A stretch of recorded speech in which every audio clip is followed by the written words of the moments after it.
দেখো অঙ্কটা ভালো করে পড়ো, অঙ্ক যত পড়বে তত শিখবে, মানে তত অঙ্কে ঢুকতে পারবে।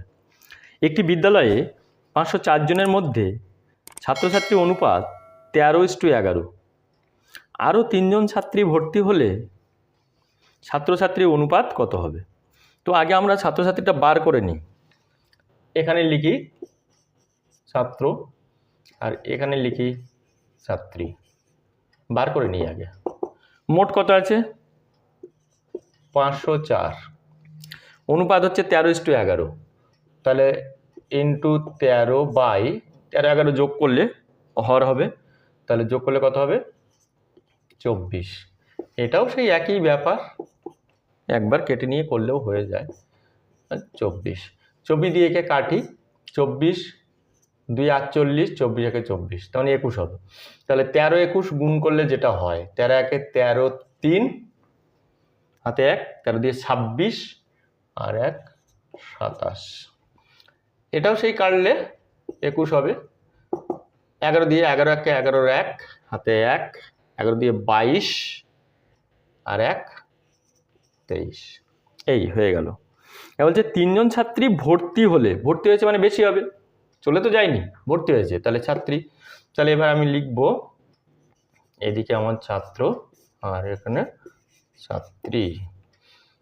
তাহলে এখানে হচ্ছে 273 আর এখানে হলো অনুপাত চেয়েছে তো, তাহলে ছাত্র ইস্টু ছাত্রী লিখে দিই, এরকমভাবে না করে ডাইরেক্ট করে দিই ছাত্র ইস্টু ছাত্রী। ছাত্র কত আছে? 273। তারপর কি দিয়েছে? আরও 3 জন ছাত্রী ভর্তি হলে, তাহলে ছাত্রী আছে 231 প্লাস 3, 3 জন ভর্তি হয়েছে, এই অনুপাত হয়ে গেল।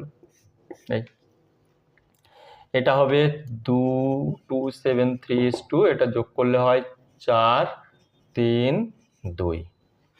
এবার কাটাকাটি হবে, কাটাকাটি করলে যেটা আসবে, এটা যদি কাটি আমি 14, 3 সাথে 21, 3 সাথে 21, ওখানে 7 দিয়ে যদি কাটি, কত দিয়ে কাটবো? 4 3 7 আর 9, 3 দিয়েই কাটি।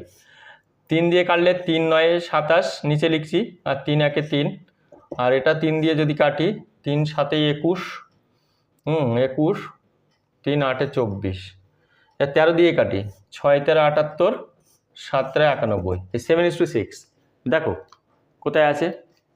এ অপশানে আছে, ভালো করে দেখো, 6:7 আর 7:6, আমাদের আছে কিন্তু 7:6, তাহলে এই রাইট অপশান হচ্ছে এ।